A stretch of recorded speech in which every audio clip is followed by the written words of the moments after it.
Discuss in the last lecture, and in the last lecture we have to discuss the regression, line of regression, and we have to know that how many types of problems which are asked in the university examination. 3 types. So in this video we have to discuss the first type of problem. Now see here, in this problem we have to, question is given like that, find the equation of line of regression from the data. मतलब यहाँ पे क्या दिया हुआ है, आपको regression line find out करनी है, एक्स और वाई की वैल्यू गिवन है, ठीक है. सो फॉर दैट पर्पस अब लाइन ऑफ रिग्रेशन अगर कैलकुलेट करना है तो 2 लाइन ऑफ रिग्रेशन होती है. एक तो होती है आपकी वाई ऑन एक्स और सेकंड होती है आपकी एक्स ऑन वाई, ठीक है. तो लाइन ऑफ रिग्रेशन अगर कैलकुलेट करना है तो उसके लिए हमें कोएफिशिएंट ऑफ रिग्रेशन भी चाहिए.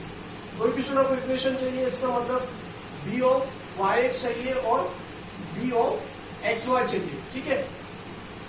तो देखते हैं हम किस तरीके से कैलकुलेट करेंगे इस टाइप के प्रॉब्लम को, ठीक है. तो सबसे पहले हम B sigma of, sorry we have to write here sigma of and here is also sigma of y x अगर कैलकुलेट करना है तो वहां पे अगर देखते हो रिजल्ट में तो summation of x y minus x bar y bar upon n दिख रहा है, अपॉन डिनोमिनेटर में आपका summation of x square upon n minus x bar whole square, ठीक है. इसका मतलब क्या है, आपको एक्स और वाई की वैल्यू गिवन है तो on the basis of we have to calculate x one, उसका सम चाहिए, एक्स बार कैलकुलेट करना है, वाई बार कैलकुलेट करना है. N is nothing but the number of observation we already know in the last lecture. So that we have to count the observation 1, 2, 3, 4, 5, 6, 7 and 8. It means that we have to given the value of n is 8, ठीक है. तो n की value मिलोगे, ठीक है. ये सभी value calculate कहां से मिलेंगे आपको, जब हम कैलकुलेटेड फॉर्म क्रिएट करेंगे या फिर टेबल निकालेंगे जो चीजें चाहिए हमें उसका, ठीक है. तो firstly we have to write down the solution. Table of calculation is, ठीक है. एक्स की वैल्यू गिवन है तो एक्स की वैल्यू मैंने लिख ली इस कॉलम में, वाई की वैल्यू गिवन है करस्पॉन्डिंग वाई की वैल्यू गिवन लिख ली. अब आपको रिजल्ट में क्या चाहिए, एक्स बार स्क्वायर चाहिए, तो एक्स स्क्वायर कैलकुलेट करूंगा. एक्स स्क्वायर जब भी कैलकुलेट करना है हमें तो एक्स स्क्वायर किस तरह कैलकुलेट करेंगे हम, नाउ सी हर एक ऑब्जर्वेशन का हम स्क्वायर लेने वाले हैं और इसका अगर स्क्वायर लोगे तो इसका स्क्वायर इतना आएगा, 64 का स्क्वायर लेते हो तो इतना आता है, ठीक है. ये प्रोसीजर हम 74 तक करेंगे, मतलब 74 का भी हम यहाँ पे स्क्वायर कैलकुलेट करेंगे. इन स्क्वायर के टर्म का या फिर स्क्वायर के नंबर का अगर सम लेते हो तो यहाँ पे आपको समीशन ऑफ, क्या लिखा है मैंने, साइन ऑलरेडी लिखा हुआ है, समीशन ऑफ क्या मिल जाएगा, समीशन ऑफ एक्स स्क्वायर मिलेगा. सिमिलरली इसका अगर सम करते हो, मतलब फर्स्ट कॉलम का सम करते हो तो आपका समीशन ऑफ एक्स मिल जाएगा. सिमिलरली वाई का सम यहाँ पे मिलेगा, ठीक है. अब आपको एक्स स्क्वायर का सम मिला, मतलब आपको एक्स स्क्वायर यहाँ पे चाहिए था.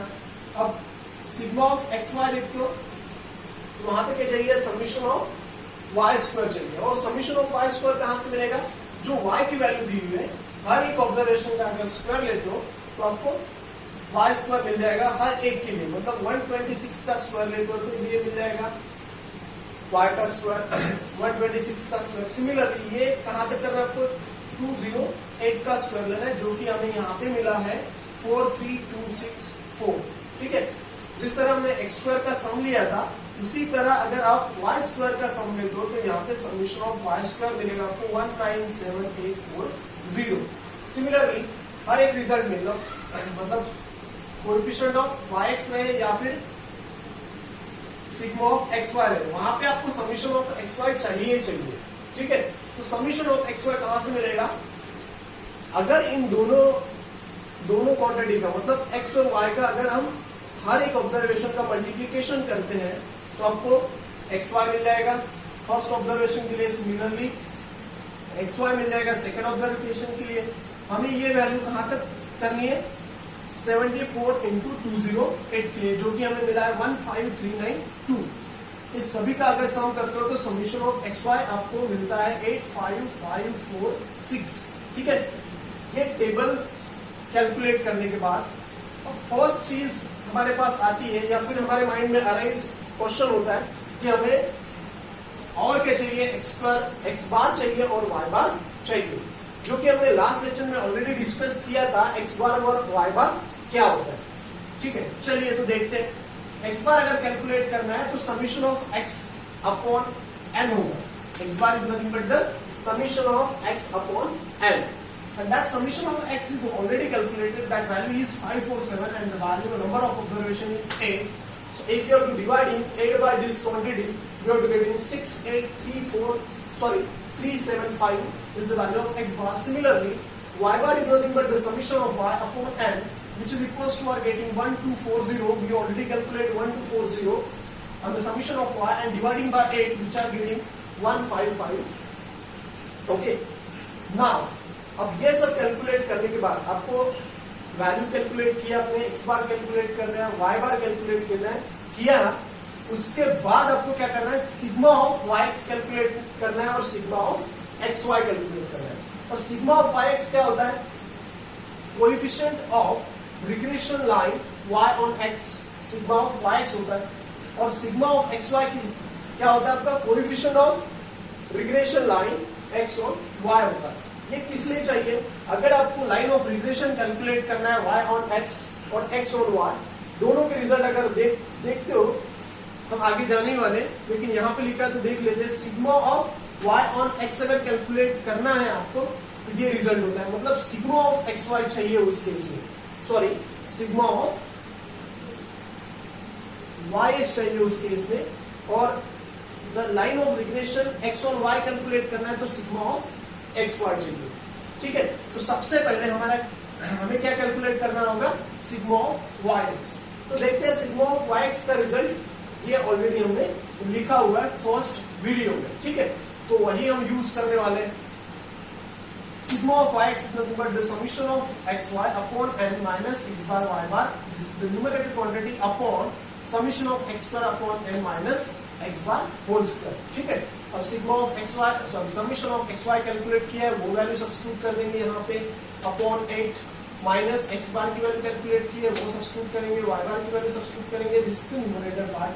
और डिनोमिनेटर में क्या करने वाले हैं, summation of x square calculate किया है, समीशन ऑफ एक्स स्क्वायर की वैल्यू ये रही, हमने ऑलरेडी कैलकुलेट किया है, अपॉन 8 माइनस एक्स बार की वैल्यू ऑलरेडी कैलकुलेट की है, ये वैल्यू यहाँ पे सब्स्टिट्यूट करेंगे और स्क्वायर करेंगे।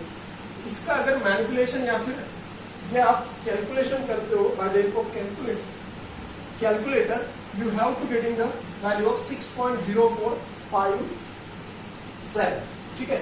ये किसकी value, sigma of y on x की value. Similarly we have to calculate the value of summation of x y. यहाँ पे भी हम ये रिजल्ट यूज करके सभी वैल्यू जो कैलकुलेट किए यहाँ पे सब्स्टिट्यूट करेंगे, जैसे कि summation of x y calculate किए, एन नोन है, एक्स बार नोन है, वाई बार नोन है। यहाँ पे चेंज क्या होगा, डिनोमिनेटर में एक्स बार की जगह वाई बार की वैल्यू आ जाएगी, सॉरी वाई स्क्वायर की वैल्यू आ जाएगी, समीशन ऑफ वाई स्क्वायर की।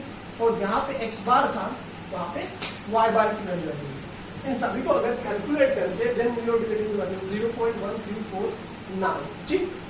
तो आपको क्या मिला है, रिग्रेशन कोएफिशिएंट मिला है y ऑन x का, और रिग्रेशन कोएफिशिएंट आपने कैलकुलेट किया x ऑन y का, ठीक है। इस प्रॉब्लम में कंबाइनली पूछा है, इसलिए हमने सिग्मा yx कैलकुलेट किया और सिग्मा xy कैलकुलेट किया। अगर आपको क्वेश्चन में पूछा जाए कि line of regression we have to find out on x on y, तो आपको यही वैल्यू कैलकुलेट करनी होगी, या फिर y ऑन x पूछा है तो आप सिग्मा ऑफ yx कैलकुलेट करोगे, ठीक है। यह आपको ध्यान में रखना है, ठीक है। तो हमने दोनों लाइन ऑफ रिग्रेशन एक ही प्रॉब्लम में कंबाइन किए, ठीक। तो देखते हैं आगे, the equation of line of regression y on x, so that we have to use this result. अब y ऑन x कैलकुलेट करना है, sigma of y on x calculate किया है, y बार नोन है, substitute the value, sigma of yx की value substitute करोगे, x bar is known है, ये सभी वैल्यू सब्स्टिट्यूट करने के बाद आपको एक इक्वेशन मिलेगा, that is nothing but the line of regression y on x। तो ये आपको मिलेगा line of regression y on x। Similarly the line of regression x और वाई अगर कैलकुलेट करेंगे हम ये रिजल्ट यूज करने वाले हैं, x minus x bar which is equal to sigma x bar y minus y bar.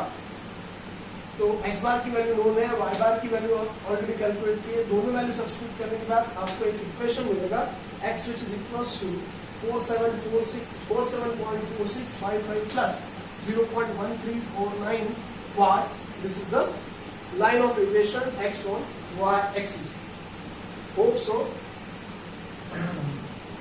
Those we have discussed this problem we already those we have discussed in this lecture all are known and all are understand. Thank you students.